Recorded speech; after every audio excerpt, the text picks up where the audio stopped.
noite, pessoal. Para aqueles que não me conhecem, eu sou Renato Sérgio Lima, diretor-presidente do Fórum, e queria, em primeiro lugar, agradecer a participação de vocês aqui. Muito interessante esse debate, importante.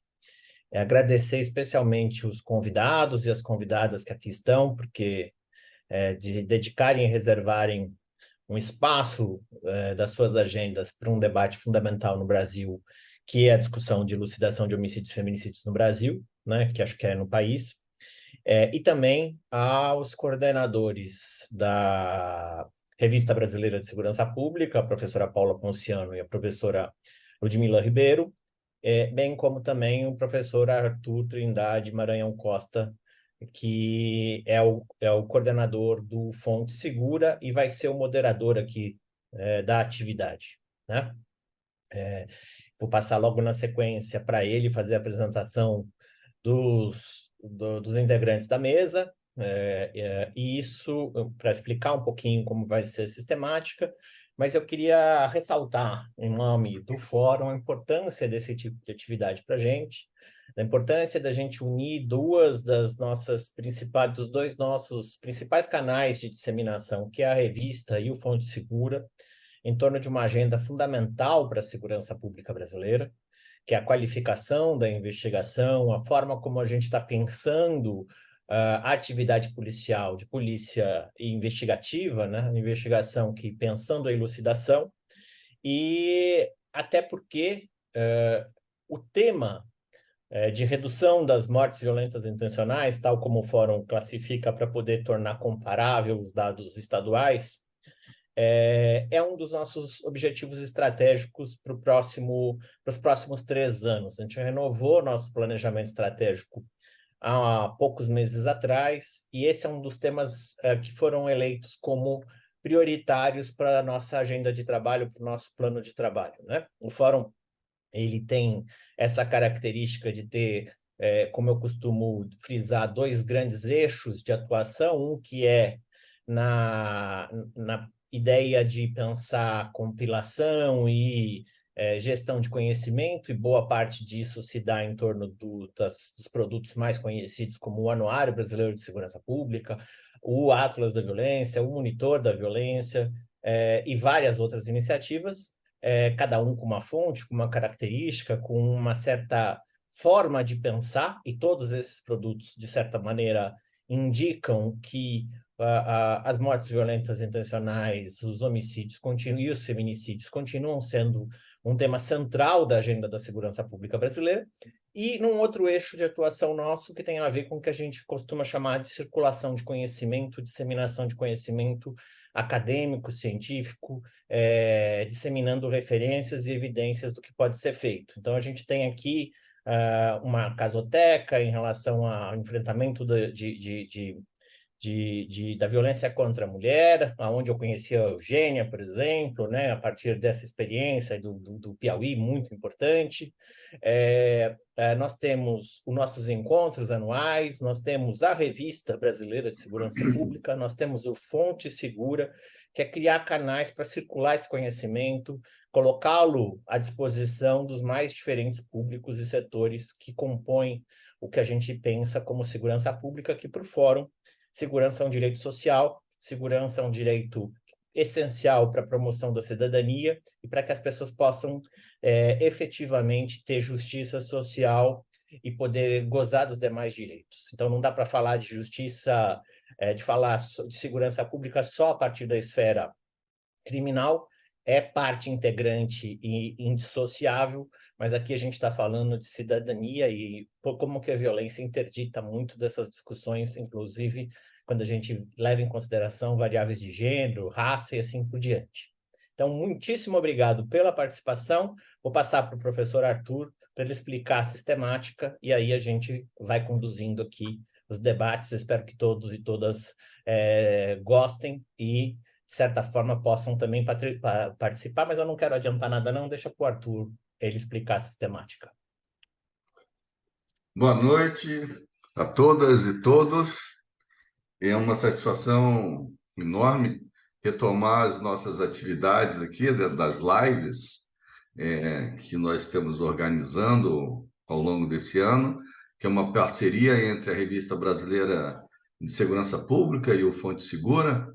Esse ano, nós decidimos que as lives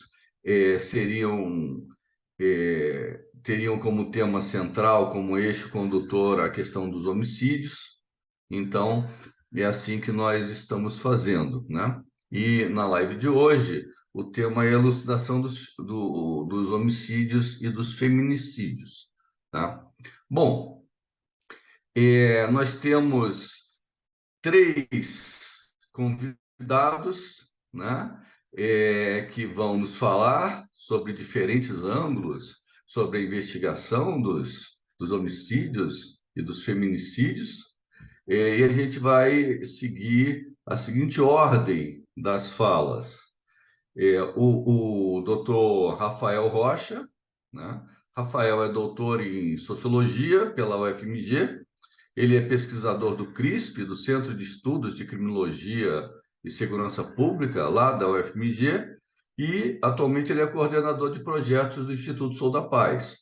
Ele vai fazer a fala inicial, depois vai nos falar o doutor Diego Alves, que é delegado de Polícia Civil, lá em Minas Gerais, da Polícia Civil de Minas Gerais, da Diretoria de Estatística e Análise Criminal. O doutor Diego é mestrando em Segurança Pública e Cidadania, lá na Universidade do Estado de Minas Gerais. E encerrando esse bloco de falas, nós vamos ouvir a doutora Eugênia Vila, que é doutora em Direito e Políticas Públicas.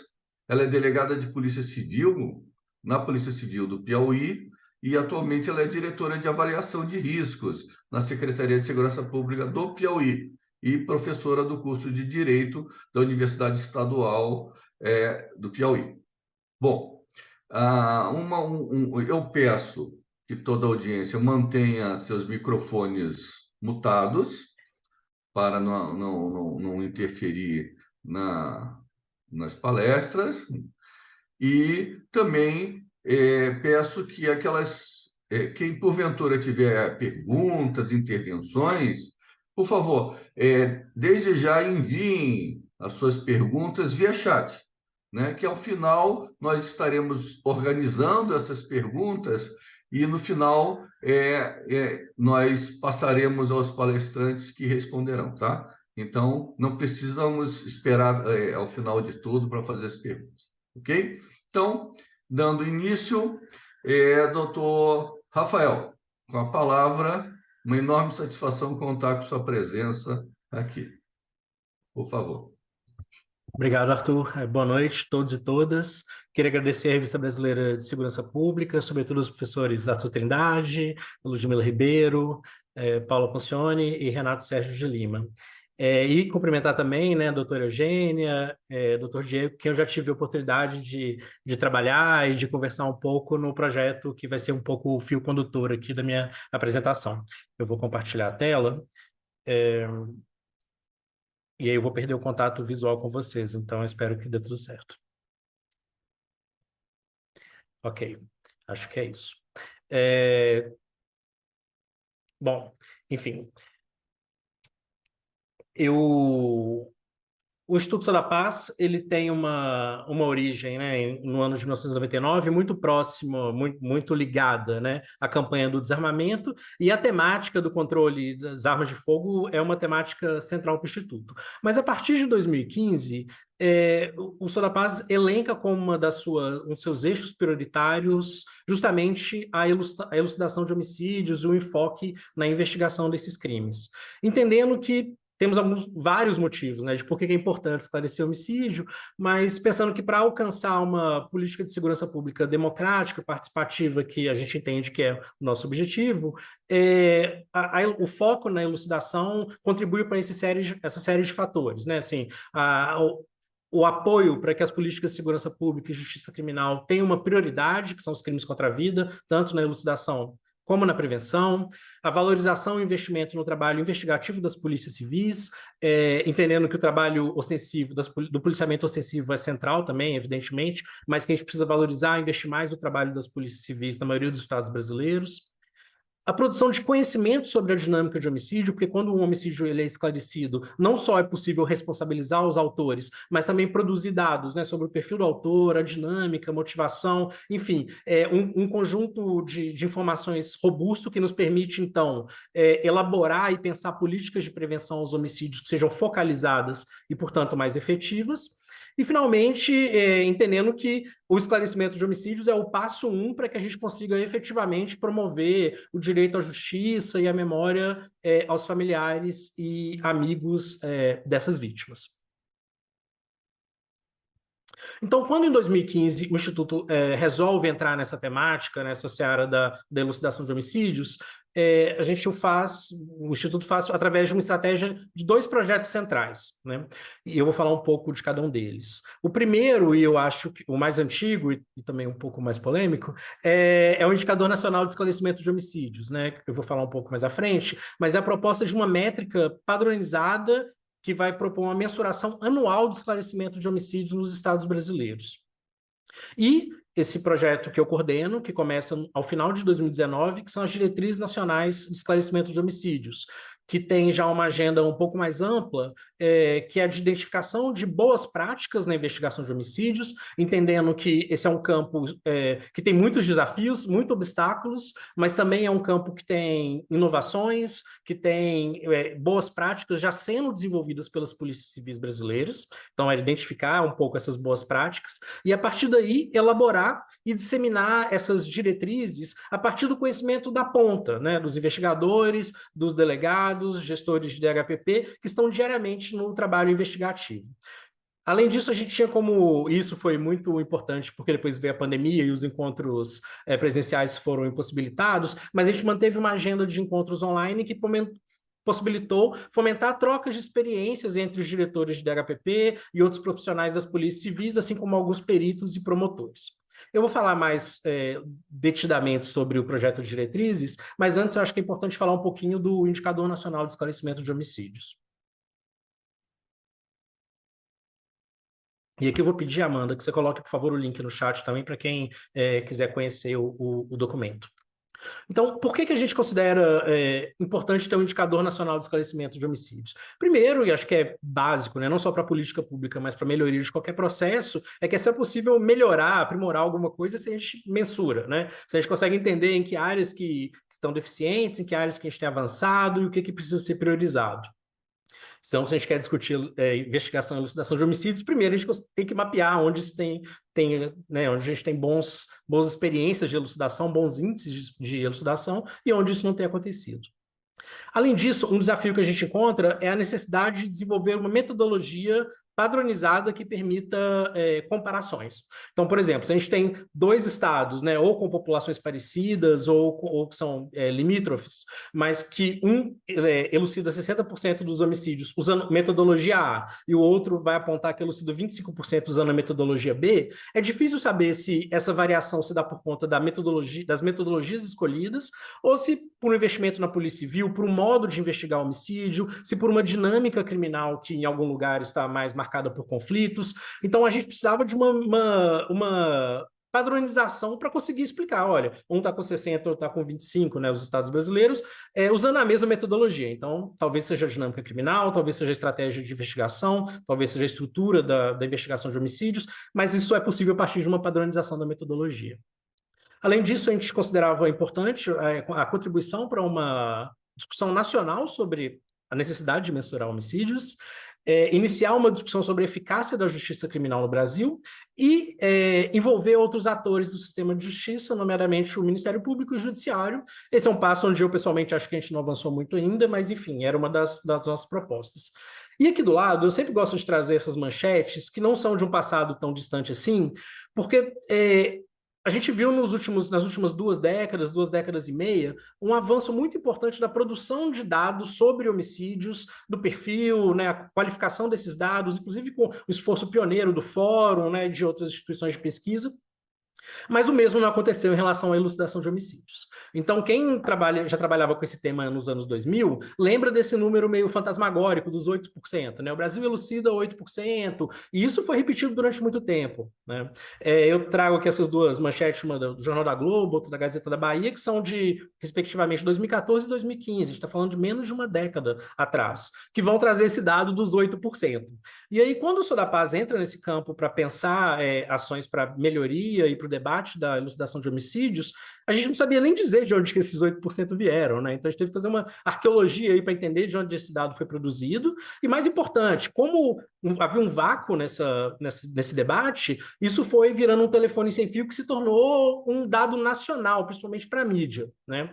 Então a gente não sabia nem dizer se esses 8% de onde vieram, se a gente elucidava mais, elucidava menos, enfim, estávamos tateando no escuro.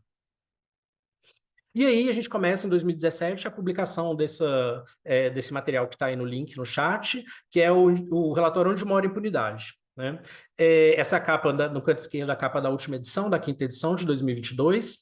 Aqui no canto direito, a gente tem uma evolução, né, de quantos estados conseguiram enviar os dados que a gente solicitou. Então, a gente começa com 6 estados, 12, 11, 17. A última edição, que é essa aqui que está em destaque, teve 19 estados. Acho que esse gráfico aqui também já mostra um dos principais pontos de atrito que a gente tem, inclusive com nossos parceiros, que é o dado, ele é solicitado pelo Ministério Público e para os Ministérios Públicos e para os TJs, porque a gente utiliza, houve uma iniciativa embrionária de tentar solicitar esses dados para 27 secretarias de segurança, e quando a gente recebeu esses dados, cada um veio com uma metodologia diferente. Então, a gente teria que abrir mão dessa proposta de usar um dado padronizado. A solução foi usar os dados da denúncia, que também traz uma série de questões, né? A gente estava em reunião recente com o Dr. Diego discutindo exatamente isso, ganhos e perdas que a gente tem quando a gente escolhe uma metodologia baseada na denúncia do Ministério Público, mas enfim, é assim que a gente tem avançado até o momento, ainda pensando melhorias, e algumas já foram implementadas. Antes a gente usava 1 ano como o prazo para mensuração, ouvimos sugestões, críticas, em debates, a gente passou para 2, e aqui no meio tem um mapa, né, da elucidação do último relatório, que saiu em 22, a gente está em vistas aí de sair o próximo em outubro já, no mês que vem, tá? Mas acho que esse mapa ele já mostra muito a heterogeneidade da elucidação de homicídios no Brasil, né? A gente tem 3 estados com 75% ou mais, mas também temos 25%, temos 5 estados com 25% ou menos, sem contar os estados que sequer conseguiram enviar o dado para a gente.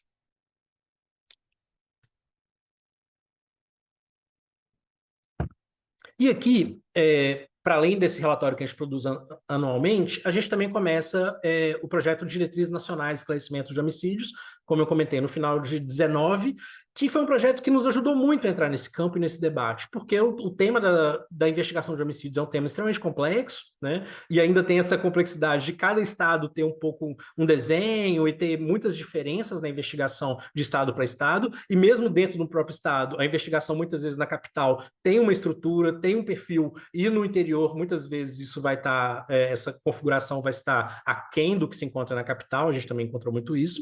Então, as diretrizes elas foram como uma série de encontros que compuseram um espaço de troca, tanto entre os operadores, mas também da gente, né, dos pesquisadores, enfim, e convidamos várias pessoas, a própria professora Ludmila participou de um encontro conosco, mais de um encontro, na verdade, para tentar entender quais são as boas práticas já desenvolvidas e os principais obstáculos na investigação de homicídios, na perspectiva de quem efetivamente faz isso todo dia.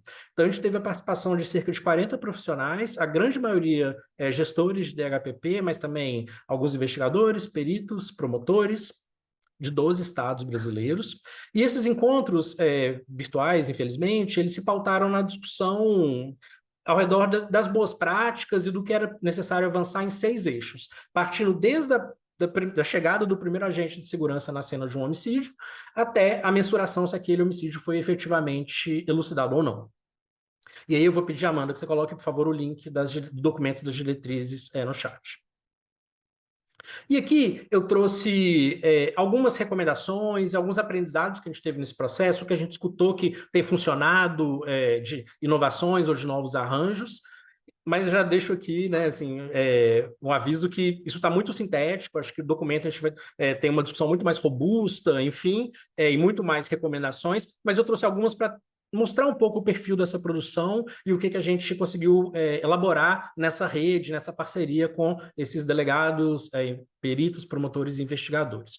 Acho que o primeiro ponto que aparece, né, e que é um ponto que a própria literatura, tanto nacional e principalmente literatura internacional, demonstra, é a necessidade da ênfase na preservação de local de crime, já que o que esses artigos e tanta experiência, né, empírica desses atores que a gente montou rede, como os artigos que a gente e as pesquisas que a gente acessava, demonstram que a preservação dos fatores determinantes se vai ter elucidação ou não de um crime, né? A adequada preservação do local.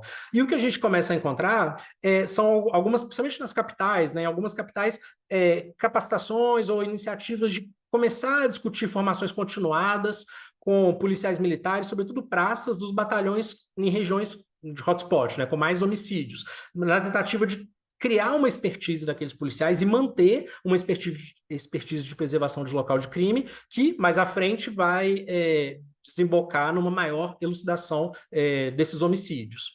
Além disso, um outro campo onde a investigação é completamente heterogênea, se refere às normativas e protocolos, né, de preservação de local de crime e padronização de coletas de vestígios. A gente tentou fazer um apanhado e buscar como isso estava em cada estado, e a gente tem desde normativas muito completas, muito recentes, extremamente bem elaboradas, atualizadas, assim como estados sem normativas mais profundas, muito genéricas, ou normativas muito antigas, né? A gente entende que se isso vai ser uma demanda que vai ser cobrada do agente de segurança, isso tem que estar normatizado, isso tem que, de alguma medida, ter protocolos da atuação não só dos policiais militares, né, mas dos policiais civis que vão atender um local de crime, da polícia técnico-científica, enfim.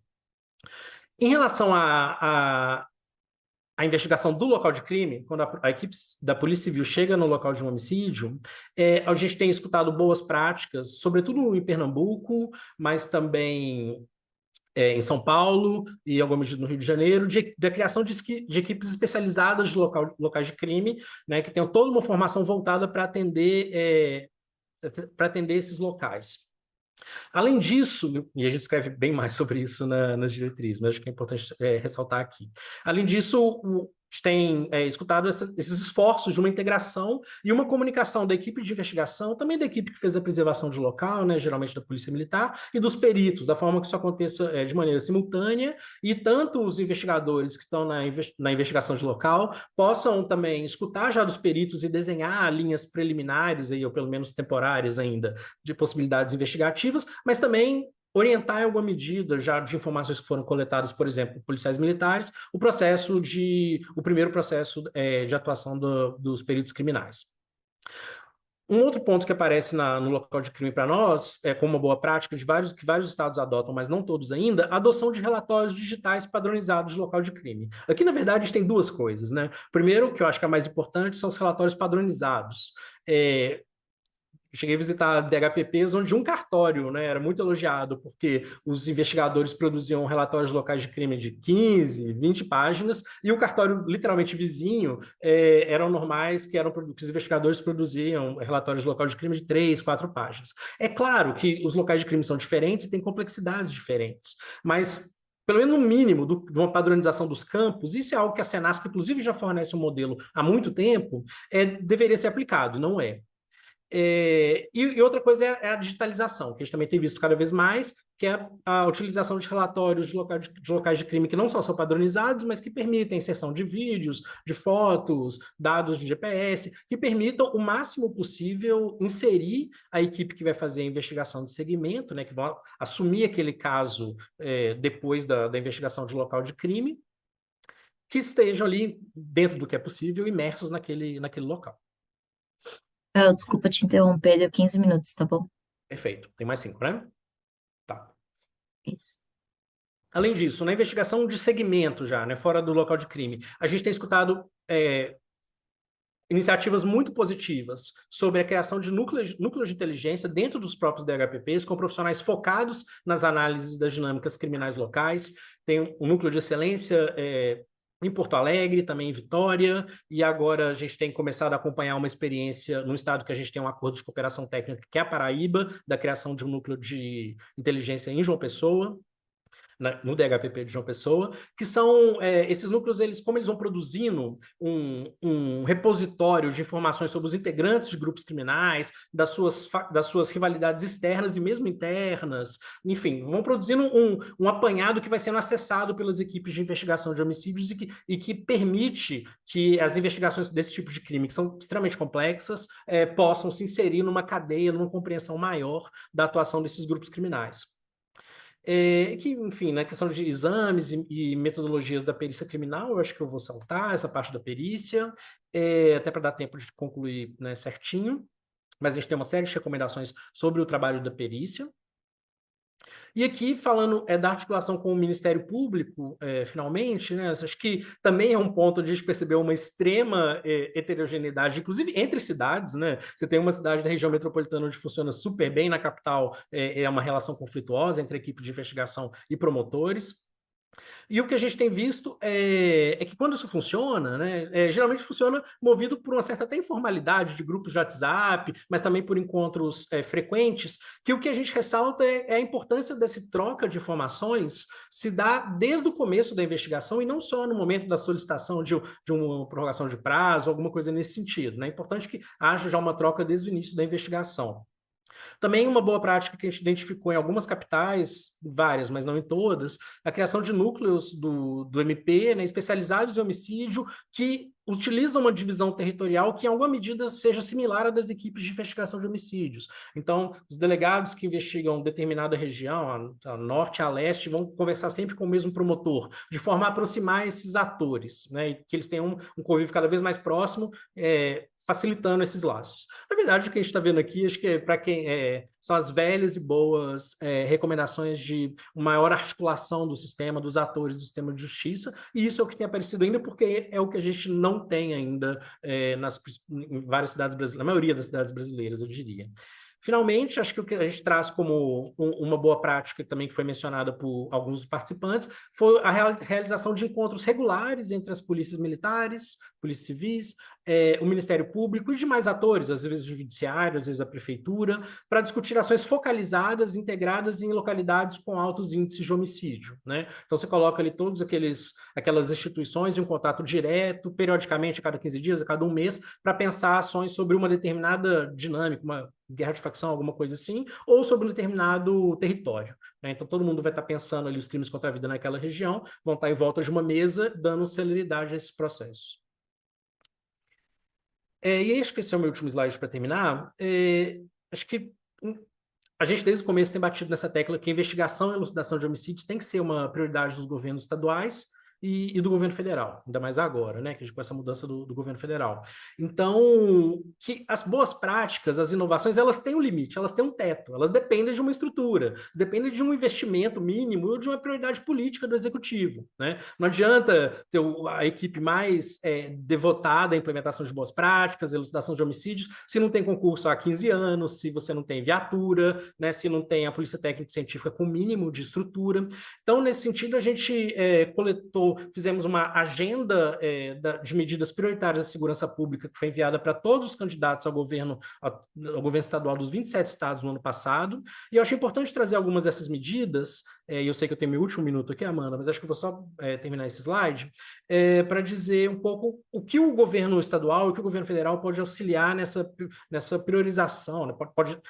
Como pode priorizar a elucidação e investigação de homicídios.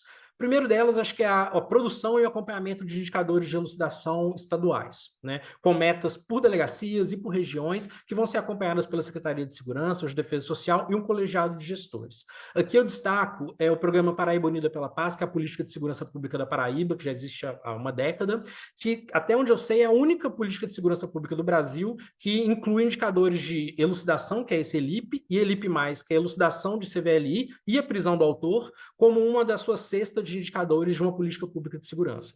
Isso é central, né? Acho que a gente tem que, assim como as políticas de segurança pública se organizam em relação à redução de CVLI ou de crimes contra a vida, de crimes patrimoniais, a elucidação tem que também ser um desses indicadores. E aí acho que depois entram questões mais estruturais, né? Realização de concursos, aquisição de equipamentos adequados para a Polícia Civil, sobretudo DHPPs, expansões de delegacias, principalmente nas regiões com maior concentração de assassinatos, enfim, e investimento na núcleo de inteligência policial, de software, de treinamento, assim como equipamento e treinamento da Polícia Técnico-Científica. Isso foi enviado a todos os candidatos, mas eu acho que dá uma luz também pensar como os governos estaduais podem priorizar o trabalho das polícias civis na investigação de homicídios. É isso, me coloco à disposição, aqui está meu contato. Obrigado. Obrigado, Rafael. Muito boa a sua apresentação. Você fez um apanhado geral, né? E agora a gente vamos ver agora algumas experiências, né? Algumas experiências locais, né? Enfim, então eu passo a palavra imediatamente ao doutor Diego, da Polícia Civil de Minas Gerais, né? Para nos falar sobre a sua experiência lá em Minas, né? Doutor Diego, por favor, com a palavra, lembrando sempre a audiência de tentar manter os microfones mutados e aqueles e aquelas que tiverem já suas perguntas, por favor, enviarem via chat. Ok? Doutor, por favor. Professor Arthur, boa noite. Inicialmente, eu gostaria de iniciar aqui com os meus agradecimentos ao Fórum Brasileiro de Segurança Pública e não posso também deixar de dizer aqui o meu entusiasmo, né, e a responsabilidade de estar aqui, porque a experiência que a gente conseguiu construir aqui em Minas Gerais por meio da Diretoria de Estatística e Análise, ela foi precedida de muita pesquisa em que as pessoas que eu mais li nesse período de entendimento de estabelecer um indicador aqui no estado de Minas Gerais estão reunidas aqui nessa sala. A professora Ludmila Ribeiro, o professor Arthur com as pesquisas, né, de elucidação dos homicídios do Distrito Federal, o professor Renato Sérgio Lima. Então, assim, para mim, é motivo de muita responsabilidade falar um pouquinho aqui da nossa experiência. Bem, o Rafael, ele trouxe aqui a iniciativa, né, do Instituto Sol da Paz em 2017, com a veiculação daquelas informações sobre esclarecimento, e esse contexto, assim, interpretamos por aqui que favoreceu muito esse terreno para a gente poder avançar nessas discussões em Minas Gerais. Por quê? Porque as informações veiculadas pelo Instituto Sol da Paz, relacionadas aos eventos de 2017, veio, né, quase que simultaneamente à Lei 13.675, que é a lei que instituiu o SUSP. E lá no artigo 12 da lei que instituiu o SUSP, veio uma normativa dizendo que as polícias de investigação devem fazer um acompanhamento, um monitoramento da sua eficácia por meio do indicador de elucidação. Diante desse contexto em que a sociedade civil, os centros de pesquisas começam a produzir essas informações, uma legislação em nível federal vem com essa normativa no sentido de obrigar as instituições estaduais e até a federal a produzir esse conhecimento, por aqui a gente começou a receber demandas nesse sentido, e das diversas esferas, Portal da Transparência, o próprio governo do estado, a instituição começou a ver a necessidade de começar a produzir essas informações, e nós nos deparamos com um cenário um tanto quanto preocupante à época, porque uma coisa que nós sabíamos, por certo, é que nós não conseguíamos, a partir das nossas bases de dados, fornecer um percentual de elucidação, porque, no fim das contas, a elucidação para, né, alguns demandantes acaba sendo apenas o fornecimento de um percentual, precedido de uma fórmula matemática. Só que essa fórmula matemática era composta de algumas variáveis, e a mensuração dessas variáveis certamente é o trabalho mais difícil que nós temos no âmbito das instituições de segurança pública, de encontrar um mínimo de solidez e confiabilidade nesses dados. Então, por aqui nós começamos pesquisas, verificar metodologias, de compreender de uma maneira mais adequada como o sistema de justiça criminal ele é organizado em nosso ordenamento jurídico, porque isso, na nossa avaliação, tem algumas implicações. Por exemplo, na nossa avaliação por aqui, nós temos pelo menos 2 indicadores de avaliação do rendimento das organizações do sistema de justiça no controle e na redução das mortes violentas intencionais, por exemplo. Poderia ser qualquer outro fenômeno criminal. Por que a gente diz isso? Porque a gente tem um indicador de elucidação aplicável nesse momento do ciclo de justiça criminal das polícias de investigação e temos um indicador de esclarecimento, que é justamente um indicador que vai monitorar a ação do Ministério Público, do Poder Judiciário, da ação que eles desenvolvem, das atribuições pelas quais eles são responsáveis. Por que a gente diz isso? Porque a elucidação, né, no conhecimento que nós começamos a construir por aqui, ela é o resultado qualitativo de uma atividade específica do ciclo de justiça criminal, qual seja, a investigação criminal. Então, a elucidação, ela vai nos dizer alguma coisa relacionada à qualidade ou à não qualidade dessa atividade no âmbito da organização. E isso é importante a gente ter como premissa, por quê? Porque as polícias de investigação, elas não têm domínio sobre as outras etapas do sistema de justiça. Aqui em Minas Gerais, existe um caso que ganhou repercussão nessa semana, em razão de umas decisões das cortes superiores, que foi aquela chacina que teve em Unai. Vejam, o trabalho investigativo já ocorreu, já foi finalizado há mais de 15 anos. Então, nós estamos na pendência de concretização da aplicação da lei por outras instituições que não as polícias responsáveis pela atividade de investigação. Então, essa foi uma constatação que nós tivemos que fazer, que nós chegamos aqui, né, em que nós estabelecemos isso. Olha, nós temos, então, um indicador de elucidação que vai monitorar essa atividade do estado de investigação criminal e temos, então, um indicador de esclarecimento que vai, então, monitorar essa atividade num outro momento da responsabilização criminal de infratores. Mas veja, o que eu sempre tento conversar aqui com os gestores da Polícia Civil, com o governo do Estado e com os outros atores, é que são indicadores que eles não são divergentes, eles devem ser convergentes no entendimento do rendimento dessas organizações. Então, essa é uma primeira premissa, um primeiro desafio que nós encontramos por aqui. Um outro desafio que nós encontramos por aqui foi de tentar encontrar, para além dos procedimentos que foram elucidados, a partir de um estabelecimento, de um conceito do que é investigação criminal, o que é essa atividade? É uma atividade que visa encontrar autoria, materialidade, circunstâncias e motivos de um crime, ou é uma outra coisa? Porque pode ser que ao final da investigação não vou encontrar nada disso, porque o fato é atípico. Não teve crime nenhum, não terei ninguém a ser responsabilizado. Então, a gente teve que definir esse conceito de investigação para poder dizer o que é elucidação. E temos uma outra variável desse cálculo matemático do indicador de elucidação, que são justamente a contagem dos eventos criminais. E nesse aspecto específico, os eventos criminais relacionados à morte violenta intencional, elas realmente provocam algumas questões que geram dificuldade para as organizações em contar esses eventos. E pela nossa experiência aqui, pela pesquisa que nós realizamos, nós encontramos pelo menos 3 circunstâncias que fazem que os registros criminais que deveriam ser contabilizados como uma MVI, por exemplo, deixem de ser contabilizados. O primeiro grupo de situações são aquelas relacionadas à própria dinâmica do evento, em que o policial ele não reúne condições de fazer um registro adequado. Por exemplo, um indivíduo que é alvo de uma tentativa de homicídio que vem a falecer 4, 5, 6 semanas depois num leito de hospital. O policial responsável pelo registro, ele não vai aguardar o desfecho do tratamento de saúde para atribuir a natureza criminal naquele registro. Então, muito provavelmente, esse registro vai ser categorizado como um homicídio tentado. Ou então, uma outra situação, que é muito comum nesses eventos que envolvem homicídios, é que o registro inicial é de desaparecimento de pessoa. Um familiar vai perante uma organização policial noticiar a ausência do seu ente. Passa algum tempo depois, esse corpo é encontrado, né, em avançado estado de decomposição e o boletim que vai registrar esse evento é de encontro de cadáver. Veja, eu tenho 2 boletins de ocorrência, 2 registros oficiais que não vão me contar que aquele evento é um homicídio. E tem um segundo grupo de situações, para além desse, é que a própria complexidade do evento e, por vezes, um desconhecimento do policial em como classificar aquele fato, porque eu acredito que todos aqui já, né, estejam convencidos disso. Eu ainda encontro em alguns ambientes policiais que têm uma certa resistência em relação a isso. Nem todo policial tem a formação em direito e, aliás, eu sou daquele entendimento que nem precisaria ter mesmo. Vejam, ele às vezes vai ficar com dúvida em como classificar aquele evento. É um homicídio, é um latrocínio, uma lesão corporal seguida de morte? Enfim, ele não vai colocar uma natureza diversa por um ato deliberado de má-fé.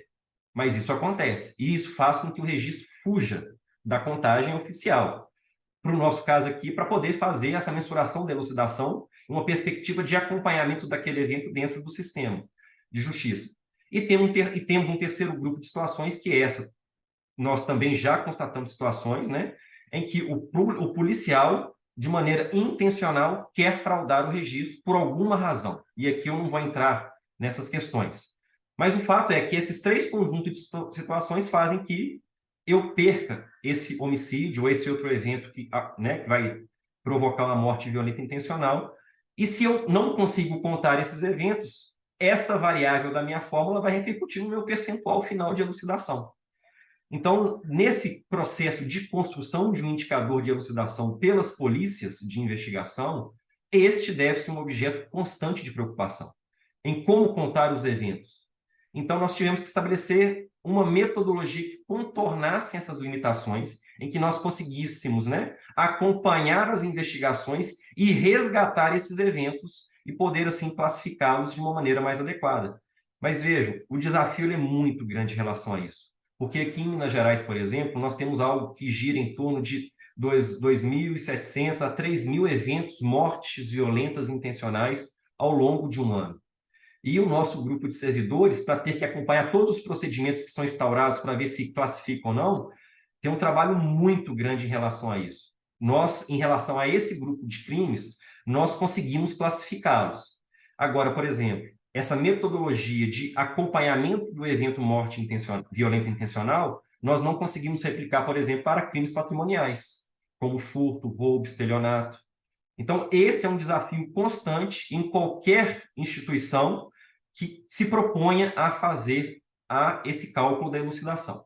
Só que existem outros desafios também por trás, né? Que a minha fala aqui vai muito nesse objetivo de trazer os desafios.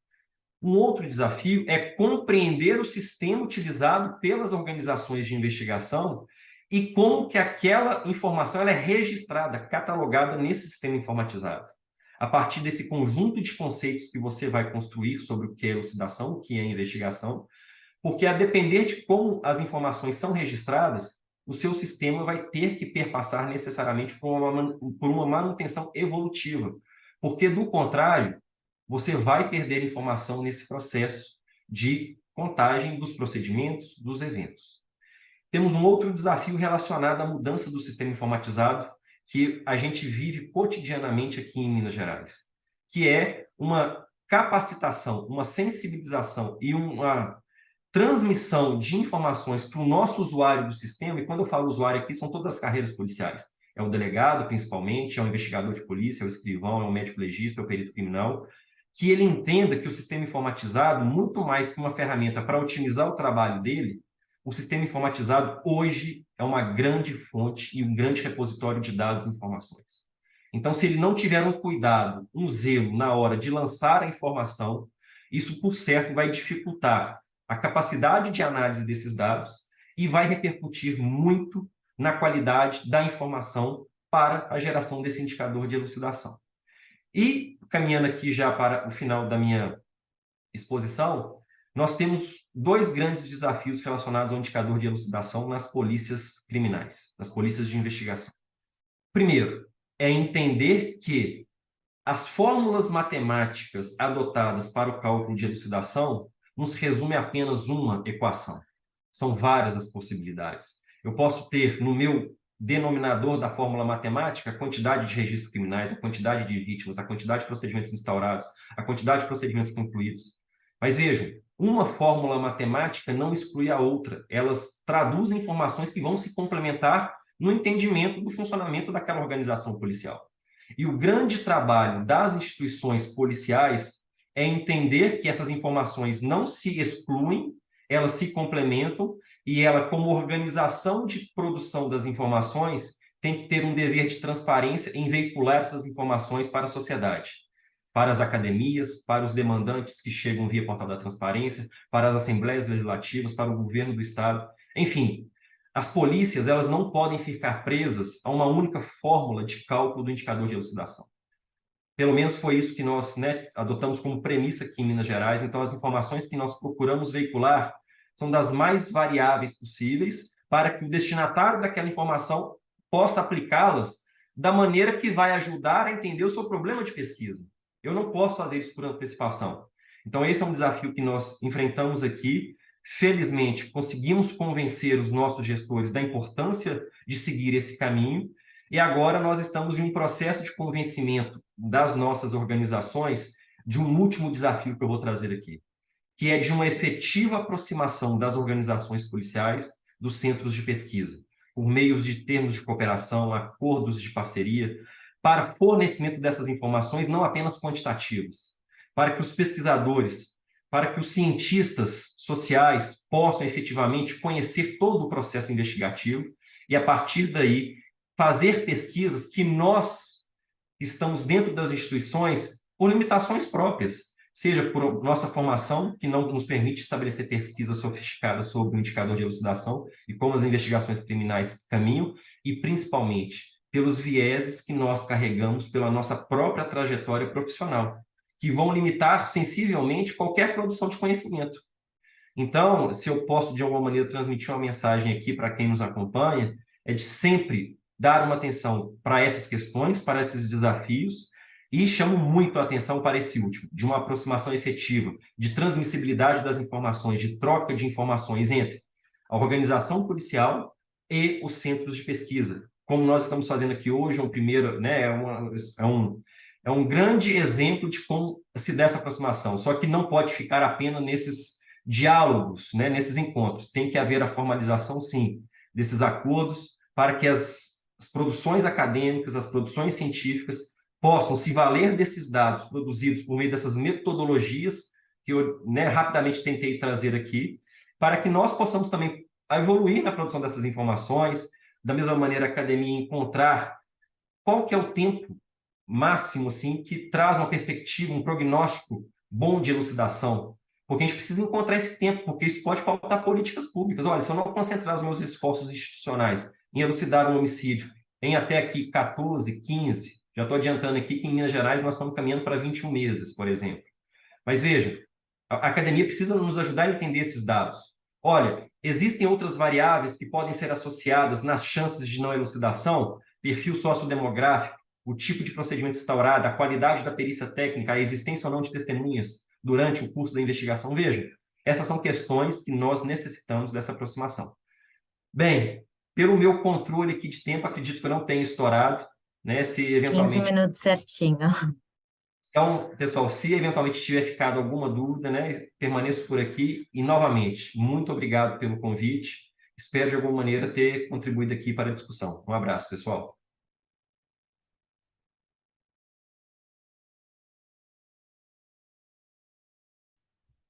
Obrigado, doutor Diego. Muito interessante a sua fala. De fato, chegar à construção desses indicadores é um enorme desafio, né? Mas é um desafio que a gente tem que superar, né? Ele faz parte é uma parte importante de uma política nacional de melhoria da investigação de homicídios. Bom, dito isso, eu passo a palavra imediatamente para a doutora Eugênia Vila, né, para nos falar sobre a experiência do Piauí. Doutora Eugênia, por favor, com a palavra. Muito obrigado por aceitar o nosso convite. Boa noite. Eu quero agradecer ao Fórum Brasileiro de Segurança Pública, Fonte Segura, e a Revista Brasileira de Segurança Pública.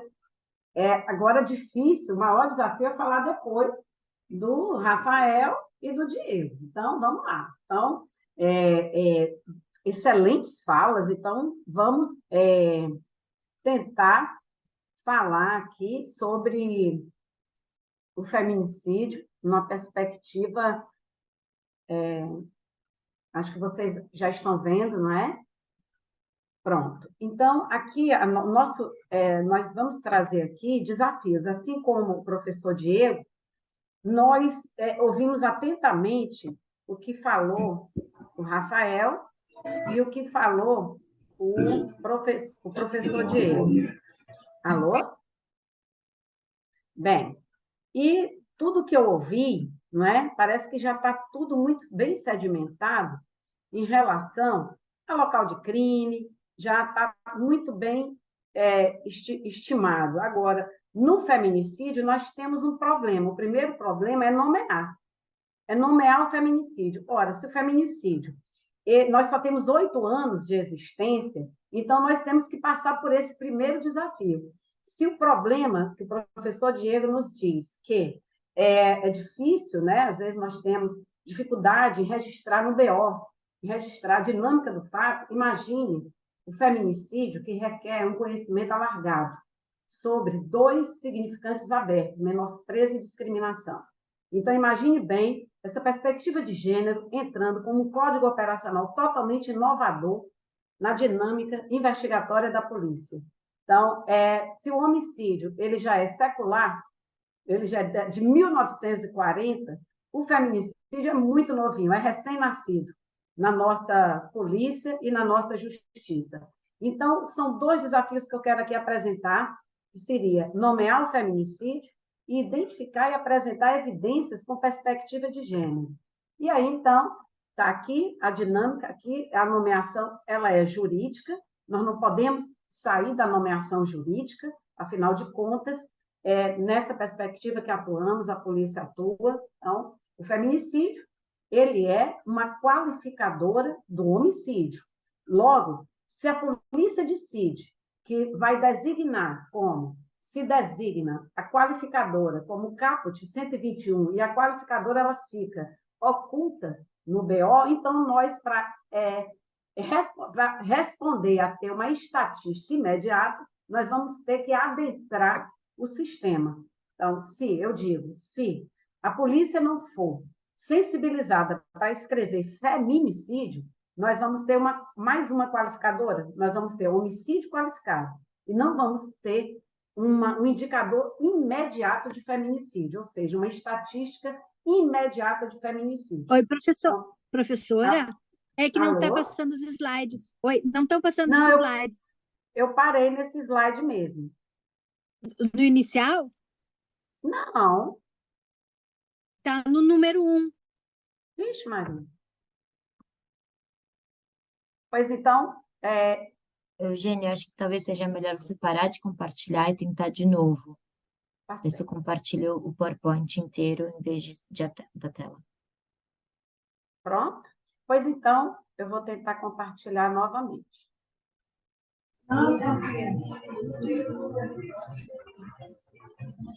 Tá ok agora? Coloca em tela cheia de apresentação para a gente ver se ele passa. Se não, qualquer coisa pode me mandar que eu tento passar. Passou não? Não. Não. Então a gente vai parar de compartilhar e eu vou só falar, não é? Pois bem, então esse Se seria quiser me o mandar, eu desafio. posso passar para você. Mando sim. Peraí. Vou mandar pelo WhatsApp, né? Então, o primeiro desafio é esse, a polícia se sensibilizar. No início, aqui no Piauí, nós não tínhamos essa perspectiva. Então, o que acontecia? A polícia não identificava de imediato o feminicídio. Então, nós tínhamos homicídio qualificado. Nós não tínhamos a produção imediata do feminicídio. Daí, então, nós, com o tempo, fomos sensibilizando a colocar a qualificadora estampada com o nome, verbete, feminicídio. Do contrário, a gente não ia conseguir extrair um dado, eu vou encaminhar agora para você, um dado satisfatório. Bem, já foi. Bem, e aí, então, a segunda coisa é o quê? É nós, então, identificarmos. Agora vai, né, amor? Pronto, eu tinha parado bem aí. Então, Tá é bom. identificar a condição de sexo feminino. Então, veja que a menospreza a violência doméstica e familiar é o que todos nós vemos. É o feminicídio íntimo. Mas o desafio para a polícia é identificar o menosprezo e a discriminação. Então, pode passar. Pode passar, Amanda. Então, nós aqui trazemos as razões da condição do sexo feminino em 2 perspectivas, o Estado e o status. O Estado da mulher e o status da mulher. A provisão, a alimentação, a saúde, a educação, o acesso a todos esses elementos. E o status é o reconhecimento social, o reconhecimento político. Mas isso não pode ser avaliado pela polícia dissociado das relações de poder. Veja o que eu coloquei aqui, uma menina e um menino, um homem e uma mulher. Veja bem, nós não podemos avaliar o estado da mulher dissociado das relações de poder em relação ao homem, e nem tampouco o status. Por isso é que nós vemos mulheres sendo assassinadas, mulheres juízas, mulheres de menor potencial social, menor potencial político e de maior potencial político. Veja bem, o que há é um desequilíbrio na balança. Então, essas relações de poder, nós precisamos avaliar, só pesar. Muitas mulheres que têm acesso a todas essas provisões, elas são assassinadas, da mesma maneira de outras mulheres que não têm acesso à alimentação. Então, é preciso avaliar essas duas condições da mulher. Pode passar, por favor. É porque eu tenho que correr, né? Na próxima slide, a gente traz a ideia da classificação do feminicídio. A polícia só costuma visualizar o interpessoal. Nós vemos nas estatísticas criminais somente o feminicídio íntimo, familiar, o conhecido e até o infantil. É quando nós podemos identificar a autoria. Nós, geralmente, temos dificuldade de visualizar quando o autor é desconhecido, mas ele é passível de ser conhecido. A polícia ainda identifica.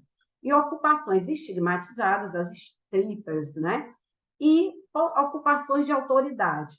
Então, de mulheres que ocupam posições de autoridade. Por vezes, nós temos dificuldade de reconhecermos que aquele assassinato foi um feminicídio. E, por fim, o feminicídio estatal, que é o indireto. Esse eu nunca vi. Esse eu nunca vi um indiciamento, uma responsabilização do Estado em relação a um feminicídio. Pode passar.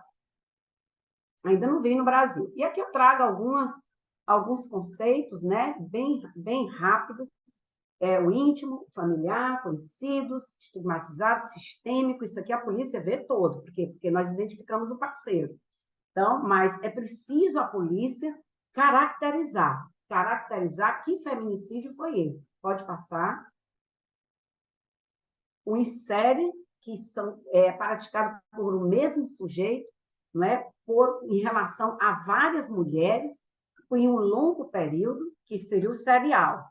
O massivo, que seria assassinato de várias mulheres de maneira simultânea, o mesmo ataque.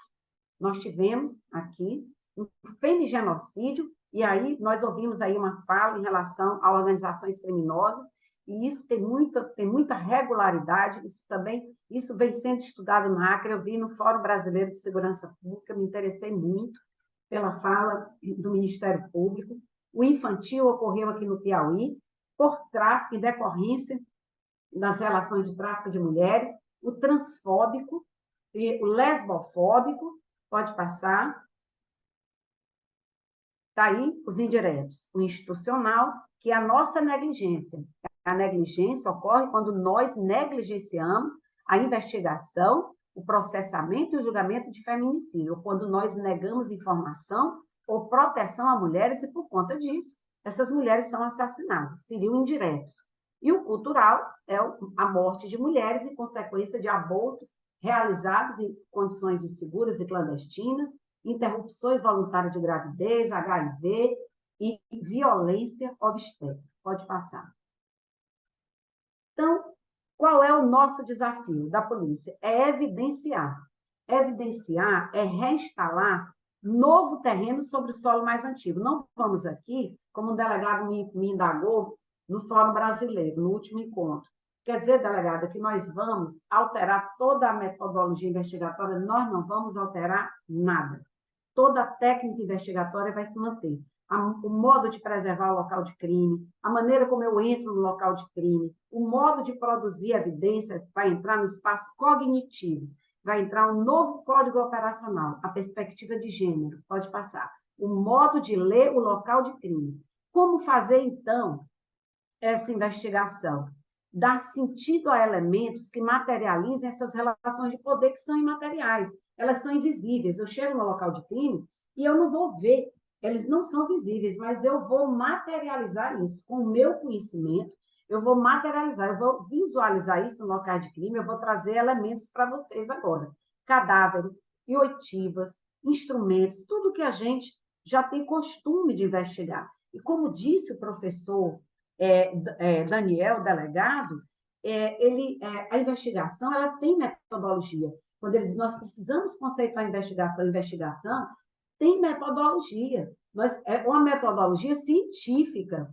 Então, ter em mente que o feminicídio possui linguagem própria e um alfabeto violento, algo que excede o simples desejo de matar alguém, que eu denomino um dolo adicional, pode passar, e que se caracteriza por gestos simbólicos, são excessos. E como eu identifico esses excessos? Eu identifico nas veemências dos golpes, quantidade e localização deles, no intenso sofrimento físico e mental da vítima para se matar alguém, nas violências sexuais, nas mutilações ou afetamentos de área do corpo da vítima, não abordando a feminilidade, mas sensíveis à personalidade da vítima ou à biografia histórica e social dela. Não é a feminilidade, é ao viés da vida dela, o varal histórico da vida daquela mulher. Por quê?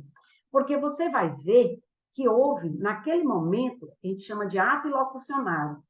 O autor, sem perceber, ele retira atributos da vítima e vai converter em tributo. Então, isso é que vai caracterizar o gesto simbólico do feminicídio e vai diferenciá-lo do homicídio. É o dolo adicional, pelo emprego de coisas, objetos que simbolizam exercício de poder, em regra, vinculados à personalidade da vítima, que desafiou a potência da masculinidade do agressor. Pode passar.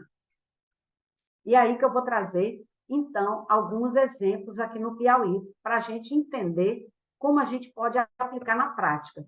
Esse caso foi um menino que assassinou uma mulher, uma senhora, de 52 anos, e ele colocou uma coleira canina no cadáver. O delegado, ele entrou no local de crime, adentrou e viu a coleira. Ele percebeu a coleira canina, mas ele iniciou a investigação como latrocínio. Por isso que nós não podemos trabalhar a comparação entre homicídio e feminicídio. Nós precisamos ampliar o campo de comparação de feminicídio em relação a todas as mortes violentas de mulheres, que a polícia pode, a priori, se equivocar na primeira impressão do local de crime. Por que a polícia depois entendeu e visualizou a coleira somente após? Porque na investigação de segmento, ela viu nas câmeras de segurança que ele se desfez da bolsa, da carteira e do celular dela, ou seja, não foi latrocínio. Chegou a essa conclusão e a coleira ganhou um significado maior. Pois bem, ele era paciente dela e a coleira, então, ela não foi um instrumento utilizado por ele para o assassinato dela. E pasme, ninguém indagou dele por que ele colocou a coleira. Então, essa coleira canina, ela teve uma representatividade nesse feminicídio. Pode passar, ele foi condenado, menino, pode passar. Mas o que traz estranheza é ninguém ter indagado, ninguém ter visualizado essa coleira como um elemento simbólico da relação de poder e de controle. Esse feminicídio que ocorreu no interior do Piauí, na divisa com Araripina, em Pernambuco, foi uma senhora, dona de um prostíbulo, ela mantinha uma relação homoafetiva com uma ex-namorada do autor. Isso se deu no prostíbulo, quando ele entra no prostíbulo e ele vê a ex-namorada tomando uma cerveja com um cliente. Ela era profissional do sexo, a ex-namorada. E aí, então, ele pede para ela dar uma moeda para que ela coloque uma música, determinada música, e ela contraria a vontade dele. Ele novamente dá outra moeda para ela, para colocar determinada música que não se sabe, que ninguém indagou, que música foi essa, não se importou ninguém com essa linguagem indireta, e ela coloca outra música. Daí, então, começa a discussão no prostíbulo, e a dona do prostíbulo, ela passa, então, a pedir que intervém na discussão, ele quebra a cerveja, passa, então, a ter um quebra-quebra, e aí, então, ele passa a agredir a dona do prostíbulo. Ela se defende, isso está no inquérito policial. E ele passa, então, ele ataca ela, e ele mata ela com metalon, uma barra de ferro, e também com estocada, com instrumento pérfuro cortante. Pois bem, depois que ele mata, ele leva o cadáver, ele tira o short do cadáver e a calcinha, e ele menciona, agora eu vou fazer sexo com ela, com o cadáver, e faz sexo com ela, com o cadáver. Pois bem, o que pode passar? O que causa estranheza, e ele sabia que ela mantinha uma relação homoafetiva com a ex-namorada dele.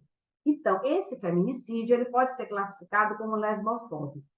Pois bem, o que pasma é que o delegado, na investigação, não tipificou como feminicídio, não visualizou essa relação de controle, essa perspectiva de gênero, a promotora não visualizou a perspectiva de gênero e o magistrado não pronunciou também nessa perspectiva. Não foi considerado feminicídio. E, pasme, o autor foi absolvido pelos jurados. Então, o problema foi muito mais grave do que imaginamos. E o Ministério Público não apelou. A sentença transitou em julgado. Pode passar. Eugênia, tem mais 5 minutos, tá bom? Ixi, Maria, pode passar. Pode passar. Pode passar. Esse aqui também, esse aqui o que causa estranheza é que foi tipificado como feminicídio, ela rejeitou o parceiro, isso foi no interior do Piauí, ela já não estava mais com o parceiro e o juiz mantém essa pergunta, se o crime envolveu violência doméstica familiar, pois o acusado convivia com a vítima. Ele não convivia mais e os jurados responderam que não, e o feminicídio foi desclassificado. Não foi erro da polícia, a polícia não errou, mas o Poder Judiciário errou. E vejam que o Conselho de Sentença foi composto por 4 homens e 3 mulheres. E, coincidentemente, o placar foi 4-3. Pode passar. Pode passar. Esse aqui também, a menina, ela foi escalpada, ela era cabeleireira, e esse gesto foi muito simbólico. Pode passar. Não vai dar mais tempo. Aqui foi o último. Foi agora, foi recente, e eu quero trazer que o meu amigo delegado, Daniel, falou de Minas Gerais sobre a transparência. Pois é, Daniel, a importância da academia entrar na pesquisa, mas, infelizmente, quando se trata de feminicídio, se declara logo, se decreta logo o sigilo em juízo, tanto na investigação, naturalmente, mas o sigilo, inclusive, da audiência de instrução e julgamento. Então, se nós trazemos o sigilo, quem é que vai pesquisar? Né? Esse assassinato foi da Janaína, foi um feminicídio sexual, pode passar. Foi agora, esse ano, foi um professor de matemática, aluno de mestrado de matemática, isso causou repulsa, pode passar. E eu trago, então, no final, eu trago também um exemplo de uma criança de 4 meses que foi estuprada, e isso foi tipificado como estupro seguido de morte, e no nosso entendimento, isso foi feminicídio. Então, há muito que nós considerarmos acerca do que é mesmo feminicídio. No campo do feminicídio, então, nós estamos jogando um jogo com inúmeras substituições, infinitas, no fechamento de um conjunto que é finito, não é? Porque ele tem que ter um fim e ele é delineado pelo campo das condições do sexo feminino. O movimento da significação acrescenta alguma coisa, que é a perspectiva de gênero, para suprir uma falta, que é do significado. Então, a condição do simbólico requer da polícia um significante disponível, que eu preciso aprender a ler quando eu chego no local de crime. E o significado que eu tenho capacidade de capturar para que eu possa, então, imprimir uma relação de complementaridade. E aí, então, eu acho que esse é o último slide. Pode passar. Eu penso que é o último slide. Eu agradeço, eu espero ter contribuído. Muito obrigada.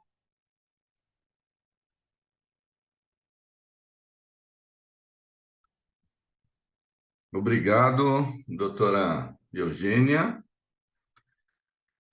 Bem, tivemos 3 ótimas, maravilhosas exposições sobre a questão da investigação de homicídios, das dificuldades de elucidar os homicídios, né? É um tema ainda muito pouco debatido e estudado pela academia brasileira, pelas universidades. É importante que se diga isso. Dá a impressão que isso não é um tema de estudos nas universidades, o que não é verdade, não é um tema de estudo nas universidades brasileiras, né? Que isso é sim um tema de estudos, que merece muita atenção, né? Em departamentos de estudos de criminologia, estudos de criminal justice, mundo afora, porque tem dimensões organizacionais óbvias, né?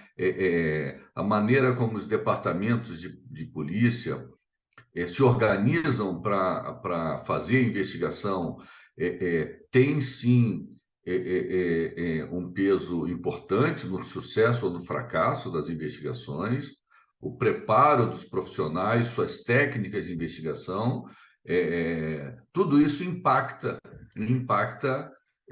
bastante nas investigações, sem contar o desenvolvimento de doutrina própria, o desenvolvimento de saberes próprios dos policiais, né, na investigação de homicídios, né?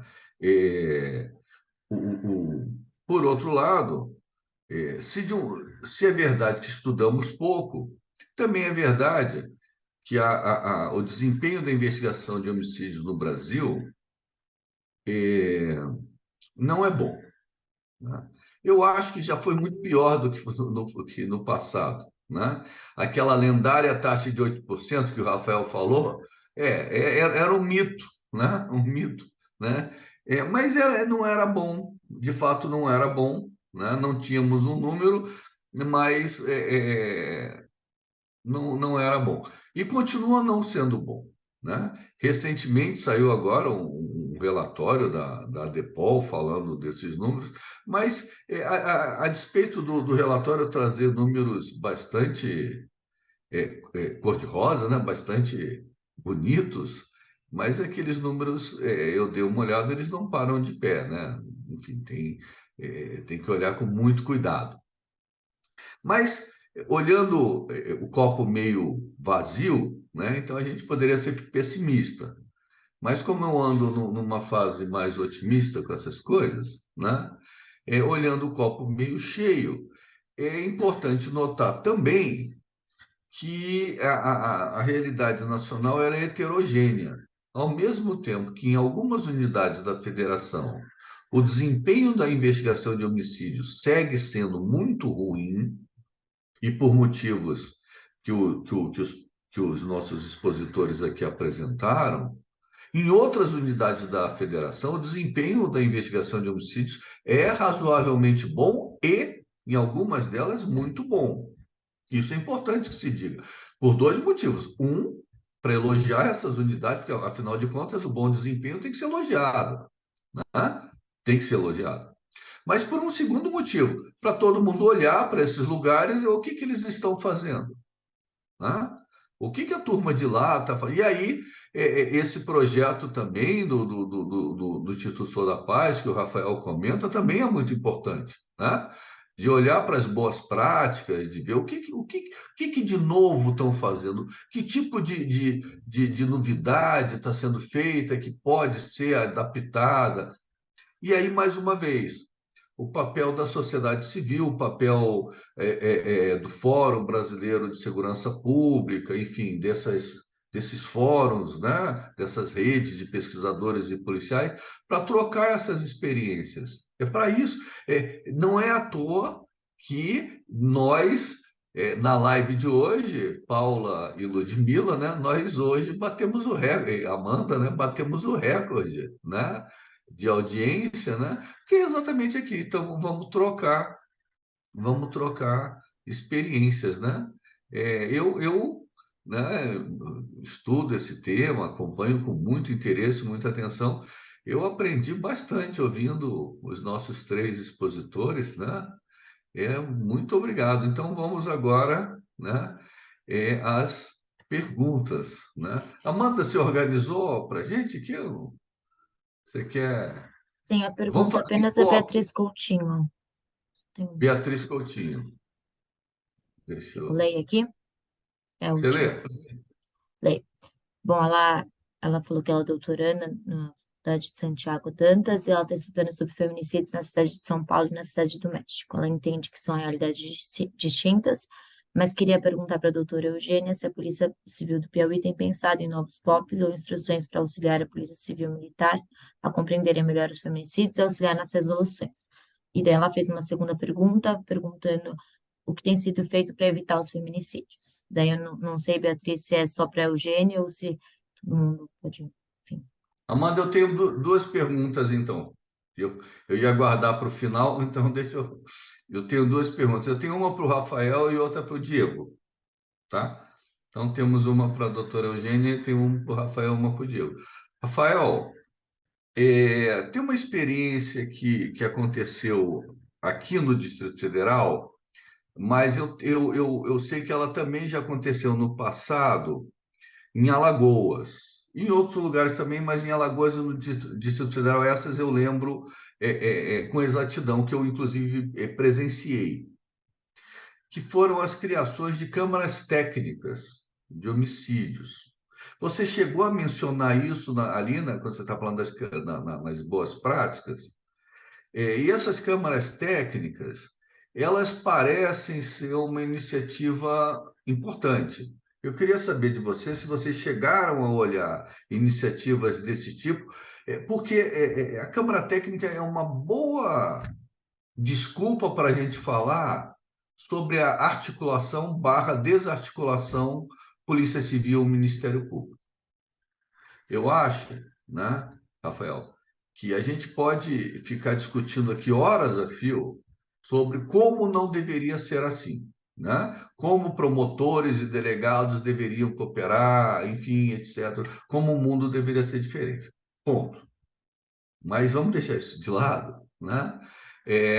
E vamos para práticas concretas. Então, eu queria te ouvir um pouquinho mais, né?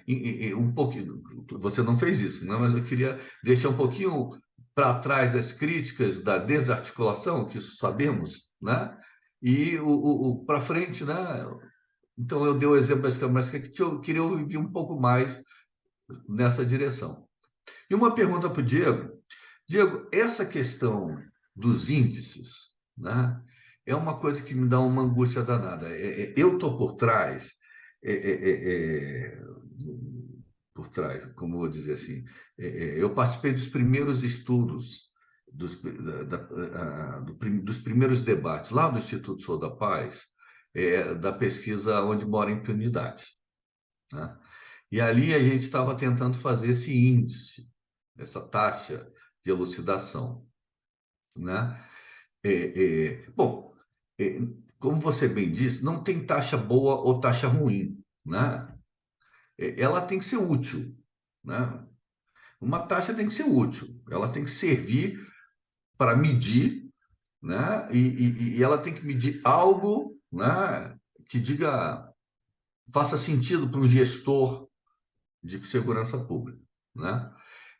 Mas uma coisa importante de uma taxa, além dela poder medir algo concreto, que o gestor possa, né, fazer coisas, né, acionar, ela tem que ser comparável.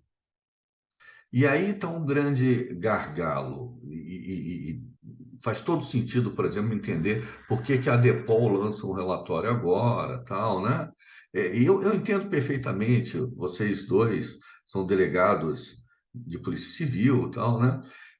O problema é o seguinte, em termos internacionais, o indicador internacional de investigação de homicídios, ele fala expressamente que a taxa de investigação, de elucidação, diz respeito ao crime denunciado, né? Isso é aquilo que está lá nos indicadores do UNODC, lá de Viena, né? É isso. Então, se a gente é como usar um critério diferente para medir homicídio. A gente diz, não, no Brasil o homicídio não é assim. E como que a gente vai comparar a taxa de homicídio do Brasil com a da Guatemala, se no Brasil a gente está contando um homicídio diferente, né? Agora, no Brasil causa um desconforto enorme, porque a gente tem essa desarticulação enorme entre o Ministério Público e a Polícia Civil. E aí eu entendi na sua fala, você não falou, mas no fundo você estava apontando, olha, a gente vai ter que dar um jeito nisso, né? A gente vai ter que dar um jeito nisso. Eu queria que você falasse um pouquinho mais como é que você acha que a gente vai dar, porque a gente tem que dar um jeito nisso, né? A gente não pode deixar de ter uma taxa comparável com Viena, não faz sentido não ter, impossível, né? Taxa tem que ser comparável. Mas também a gente não pode ter uma taxa que não fale muito a realidade do Brasil. Também não dá.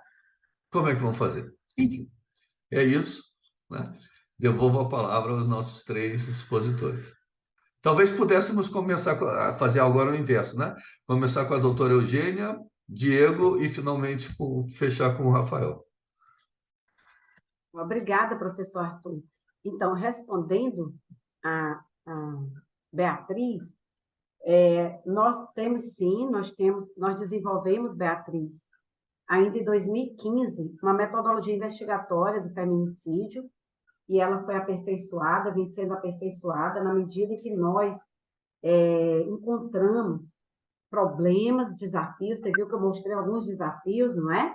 E você pode encontrar nas casotecas de 2017 e 2018 do Fórum Brasileiro de Segurança Pública. Vai estar lá no núcleo de pesquisa, que nós tivemos, e também no núcleo de feminicídio, que antes era um núcleo, antes de se converter na delegacia de feminicídio prevista legalmente. E também no plantão de gênero. Você vai ver, inclusive, organograma, 2 artigos escritos por professoras e pesquisadoras do Fórum Brasileiro de Segurança Pública. Com relação o que tem sido feito para evitar os feminicídios, essa é a grande questão, esse é o maior desafio, né? Para o Brasil, nós chegarmos antes. Chegar antes quer dizer o que nós visualizamos aqui, e o Fórum vem anunciando isso, e identificando isso. Os feminicídios eles são praticados dentro de casa, as mulheres, o Fórum identificou que uma pesquisa feita sobre vitimização, em 2022, 45% das mulheres sofreram violência mais grave e não fizeram nada, e isso dialoga com o campo do feminicídio, em que as mulheres assassinadas no Brasil e no Piauí, então eu falo do Piauí, elas nunca registraram nenhuma ocorrência na polícia, então nunca entraram no nosso radar. Então, como nós vamos saber antecipadamente a situação de violência dessas mulheres, né? Isso é muito complicado. Então, o que é que nós podemos fazer? O que é que nós estamos fazendo agora? Nós lançamos o formulário de risco Esperança Garcia, desde 2020, que ele se amolda ao formulário CNJ, CNMP, mas com adequações aqui à nossa realidade local, só que ele não está adstrito à aplicação pela polícia, ao contrário, é a toda a rede. Então, ele dialoga com toda a rede para que a gente possa promover a integralidade das ações e o campo dialógico, né? Então, inclusive, nós apresentamos isso no Fórum Brasileiro de Segurança Pública. Nós apresentamos o formulário Esperança Garcia, e a partir daí nós podemos identificar fatores de risco dessas mulheres e também, professor Arthur, a autodeclaração sobre a raça, porque a raça, quando ela é designada no cadáver, ela não é designada, né, por um estudo etnográfico ou por uma autodeclaração, pelo menos aqui no Piauí. Ela é designada por um perito criminal que vai dizer o que é a cor daquela pessoa, a raça daquela pessoa. Ao revés, o formulário, quem responde é a própria mulher, e ela vai se autodeclarar como preta, como parda, etc. Então, é uma riqueza muito grande, o formulário Esperança Garcia, porque ele vai proporcionar estudos em todos os sentidos e políticas em todos os sentidos. É inovador, é muito novo, nós estamos promovendo isso aí e ampliando cada vez mais o acesso, independentemente de vir até a delegacia, porque as mulheres têm receio de procurar a polícia e a gente quer que elas procurem outros meios, o fato é que nós queremos salvar vidas. E talvez a gente esteja salvando vidas aqui no Piauí.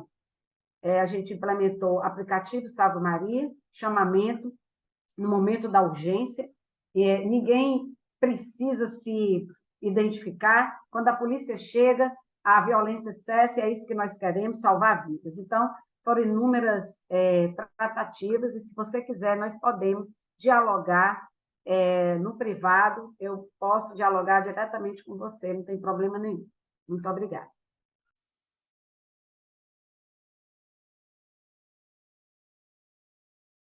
Bem, professor Arthur, então acredito que chegou a minha vez, né, de responder a pergunta. Não tão fácil de encontrar uma resposta precisa, porque, de fato, né, por aqui em Minas Gerais, a gente adota muito a expressão do professor Sapori, que é esse sistema frouxamente articulado, né, esse sistema de justiça criminal. E, assim, para, num curto prazo, né, estabelecer uma resposta para permitir a comparação, né, dos nossos indicadores com o que é produzido em outras nações, afirmo aqui, sem medo de errar, que hoje o documento que me permite realizar minimamente essa comparação é o indicador de esclarecimento que é veiculado pelo Instituto Sol da Paz, porque é o único mecanismo que nós temos hoje de uma abrangência nacional que permita a coleta dessas informações para servirem de comparação. Só que eu acredito que o Rafael, que está mais próximo, o senhor que participou, né, da idealização desse projeto, sabe da dificuldade que é receber informações padronizadas dos Ministérios Públicos e dos Tribunais de Justiça. Isso decorre muito de como que esses sistemas informatizados foram pensados, arquitetados e desenvolvidos, como que essa informação está lá dentro, como que essas organizações vão nesses sistemas extrair as informações, tratar elas e entregar ao Instituto Sol da Paz. Esse é um caminho que talvez a gente tenha que entender um pouco melhor, porque essa divergência nas 27 unidades federativas pode causar uma limitação da informação para fins de comparação internacional. Eu acho que a gente já tem um caderno, que é o Indicador de Esclarecimento do Instituto Sol da Paz, que vai se prestar a essa comparação internacional, só que eu acho que a gente precisa caminhar para entender como que esses tribunais e os ministérios públicos fornecem essas informações. Eu tenho certeza que isso chega de uma maneira muito confusa no Instituto Sol da Paz. As planilhas, né, vêm certamente com colunas não padronizadas, as informações dentro dessas linhas também não estão padronizadas, e, assim, me solidarizo, né, com a dificuldade que vocês vivenciam para compilar isso tudo. E assim, professor, assim, já vislumbrando isso no âmbito nacional, trazendo as instituições de investigação, eu acredito que não há outro caminho que não seja realmente uma formulação de uma política nacional por meio do Ministério da Justiça e Segurança Pública, ou uma outra pasta que venha padronizar isso com o aporte da academia e dizer para as unidades federativas quais são os requisitos mínimos de registro dessas informações em suas plataformas de tramitação dos procedimentos investigativos e como isso deve ser fornecido para essa unidade de referência em âmbito nacional. Porque sem essa padronização, as polícias vão continuar, cada uma formalizando os seus procedimentos à sua maneira, vão continuar a fornecer suas informações do jeito que elas acreditam que é a maneira mais correta e vai atender a demanda do seu solicitante, porque muitas das vezes a demanda chega também, né, de Brasília, como a gente costuma dizer aqui, você fica tentando fazer ilações, olha, o que essa pessoa está precisando na verdade? E por aqui eu chego a uma interpretação, porque eu não tenho mecanismos de fazer um contato com ela, e encaminho uma informação que eu acredito que vai atender, mas na verdade pode não estar atendendo. Eu acho que esses cuidados, eles têm que partir do ente federativo que é a União. E isso, confesso que, da minha vivência, está um pouquinho distante. Então, hoje, né, realmente, esse esforço do Instituto Sol da Paz é o mais próximo que nós podemos produzir em um curto prazo para permitir essa comparação. Né? Porque, realmente, de fato, a gente precisa ter um mecanismo de contar essas investigações que acarretaram uma denúncia, porque esse é o critério que é adotado mundialmente. Mas nós temos que reconhecer essas particularidades do nosso sistema, composto por fases, e um sistema que demanda um esforço institucional, mesmo nas situações que não vão gerar uma ação penal. Né? Aqui em Minas Gerais teve um caso assim, que eu vou citar aqui, de repercussão, não foi de homicídio, mas foi de um auxiliar de professor que foi acusado por alguns pais de que estava cometendo abuso em relação aos alunos, crianças e adolescentes. E depois de uma investigação assim, muito grande, longa, com mais de 50 oitivos, acompanhada por psicólogos, laudos periciais, quase 300 horas de filmagem, para chegar a uma afirmação que foi corroborada pelo sistema de justiça que não houve crime nenhum. Veja, não gerou uma ação, mas houve todo um esforço das organizações em tentar entender o que aconteceu. Vejam, quando eu condiciono a um resultado qualitativo a ação penal, eu acabo perdendo esses esforços de investigação e das outras organizações do sistema. Então, a gente tem que tentar encontrar um meio termo, mas também não perdendo né, no nosso horizonte o fornecimento dessa informação que permita a comparação. Eu acredito que não respondi em plenitude a sua pergunta, professor, mas eu acredito que a gente tem que caminhar por esse caminho. Te agradeço, Diego. Rafael? Perfeito, Arthur. Eu vou começar fazendo um link na resposta do Dr. Diego, que eu acho que é isso, né? Esse desafio ele existe, né? Como o senhor coloca, da não padronização, sendo que a escolha pela denúncia é justamente pela uma tentativa de padronizar, né? Mas ainda assim as coisas vêm, enfim, cada um estado manda de um jeito. A gente tem perdas, né? Mudança de sistema, que agora a gente perdeu alguns estados porque eles não mandam mais a data do fato, tem que ser extraído manualmente, antes era automatizado, enfim, esse tipo de situação. Mas o que eu acho que é importante trazer por exemplo, nessa nova edição, né? Eu falo a gente porque a Beatriz Graef, que é a coordenadora desse projeto, que trabalha comigo, a gente fez um pedido para todas as secretarias se produzem algum dado de elucidação. Então, agora vai ter o nosso indicador, mas a ideia é trazer também um anexo, falando, olha, ok, mas a gente tem esses dados desses 18, 19 estados, mas Minas tem usado a metodologia X e tem produzido tal dado. A Paraíba, tal dado. Rio costumava publicar pelo ISP, agora acho que não publica mais, mas colocar a metodologia dos estados, né? O DF tem produzido. Então, acho que é interessante também reconhecer que os estados têm produzido, ainda que seja essa coisa fragmentada, porque acho que a gente está experimentando quais são as melhores metodologias, o que tem funcionado para as polícias civis, e é isso. Acho que concordo, doutor Diego, vai ter um momento que vai ter que vir o governo federal e estipular uma certa padronização, uma metodologia, mas é interessante que a gente tenha vários experimentos e várias formas de mensurar surgindo dentro das polícias civis, né? Acho que alguma medida provocados também por essa tentativa externa de mensurar do Sul da Paz, mas acho que é importante surgir isso para a gente, inclusive, entender. Esse indicador aqui, né, cobre esse lado do cobertor, esse aqui deixa um pouco mais curto, enfim. A gente está tendo uma troca muito rica com Minas, né? Assim, para entender lá como o indicador de vocês cobre certas lacunas que o nosso indicador não permite calcular. Por exemplo, o número de homicídios que a gente não chega na denúncia, então a gente não contabiliza como elucidado, porque o suspeito foi morto antes da denúncia. E vocês conseguem mensurar isso, então isso é fenomenal. A gente tem alguns campos para dialogar, entendeu? Que lacuna do nosso indicador, o de vocês, da Polícia Civil de Minas, complementa. Então, acho que parabenizar e dizer um pouco disso, né?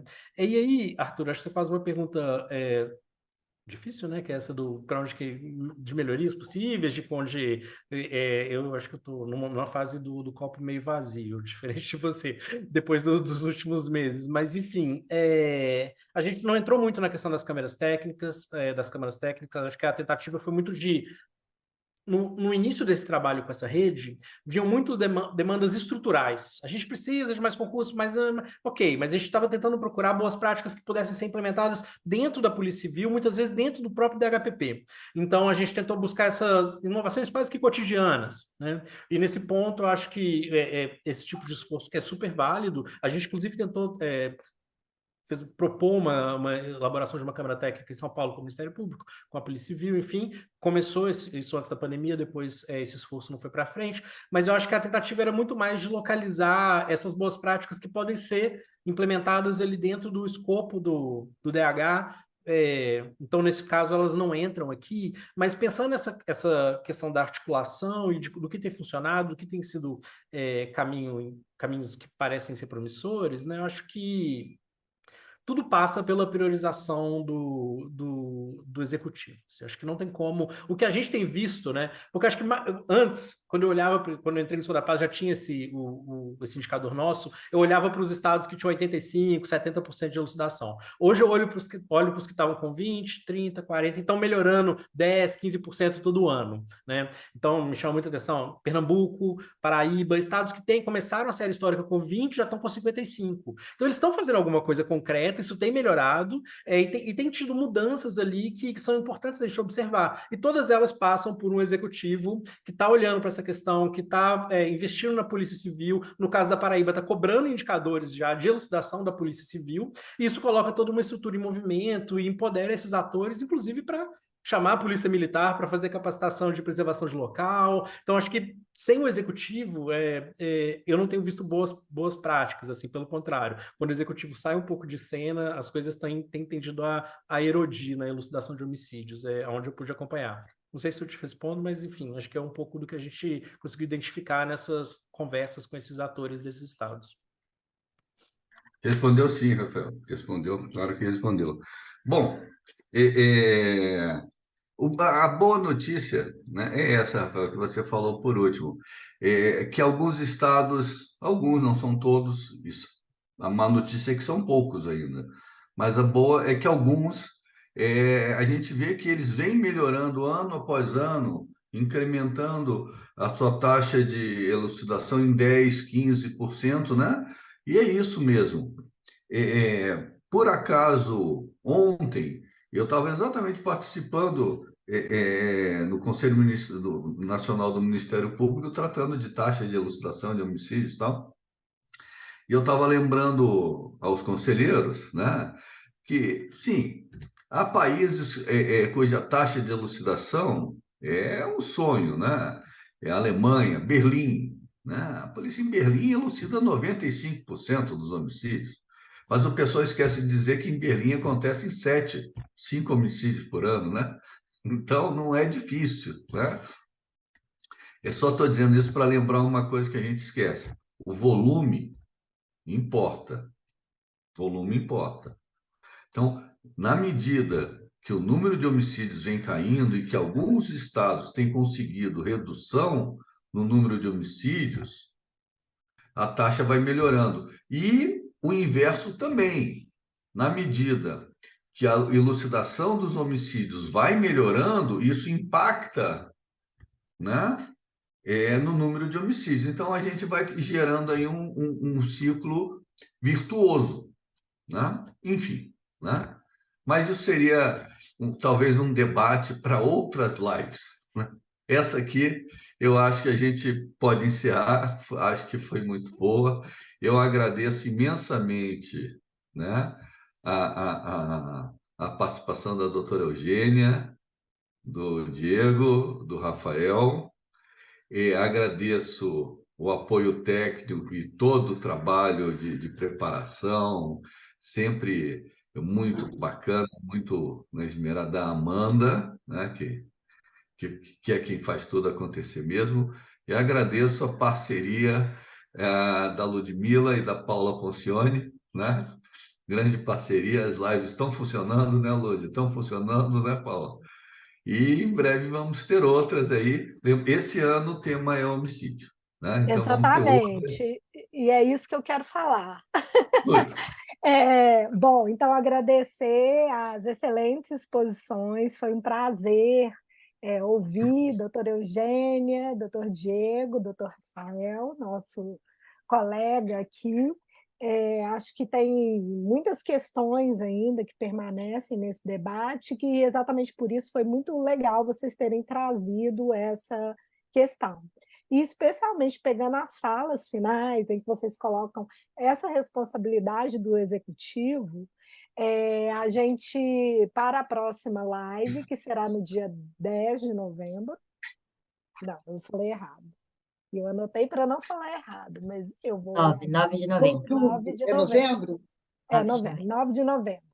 A gente vai falar especificamente dos programas de gestão para resultados, né, e como que essa questão da elucidação dos homicídios entra ou não entra nessas discussões, né? Ou seja, não apenas o que são esses programas, o que essas experiências dizem do ponto de vista dos homicídios, mas também que tipo de efeito perverso elas podem gerar, ou que tipo de efeito não sustentável elas geram, e quais são os desafios que elas colocam, especialmente pensar na questão do feminicídio, como a doutora Eugênia trouxe, né? E o homicídio de mulheres e o feminicídio, ao contrário dos homicídios, tem aumentado nos últimos anos, então isso é realmente um dos nossos grandes desafios, e também em estados que reduziram muito esses números.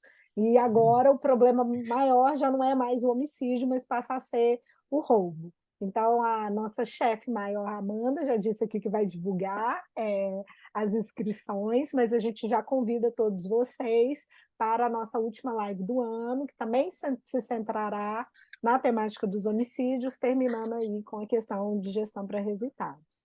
E aí, além de agradecer imensamente pelas apresentações e pela participação do público, eu também quero convidá-los a sugerir temas que, na perspectiva de vocês, o Fonte Segura e a revista deveriam se debruçar pensando em 4 lives no próximo ano, né? Esse ano a gente tem uma avaliação bastante positiva de que a escolha do tema dos homicídios fez com que a gente ficasse engajado numa temática, então pode ser uma temática específica ou vários outros temas, mas é legal ouvir aí o que vocês acham que são temas importantes e sugestões. É isso, mais uma vez, em nome da Revista Brasileira de Segurança Pública, meu nome é da Paula, quero agradecer a todos vocês e deixar aqui aberto esse canal de comunicação. Passo aí para o nosso mestre Arthur. Tá bom, gente, foi ótimo, a todos aprendemos muito. Obrigado aos nossos convidados palestrantes. Seguimos juntos nos nossos encontros presenciais, virtuais, e pela vida aí afora, tá bom? Boa noite a todos e a todas. Obrigada, boa noite. Tchau, Boa noite. gente.